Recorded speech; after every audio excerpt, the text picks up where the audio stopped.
இந்த மாதம் மகனே மகளே, நான் உன்னை வெறுமையாய் அனுப்புவது இல்லை.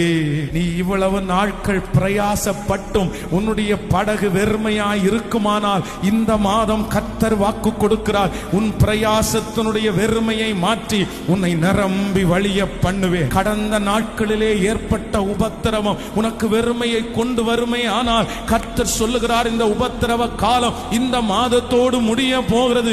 இந்த உபத்திரவத்தின் முடிவிலே உன்னுடைய வெறுமையை நான் நிறைவாக்குவேன். மனிதன் உன்னை ஒருவேளை வெறுமையாய் அனுப்பி இருக்கலாம், உங்களுடைய ஓனர் வெறுமையா அனுப்பி இருக்கலாம், அம்மா அப்பாவே வெறுமையா அனுப்பி இருக்கலாம்.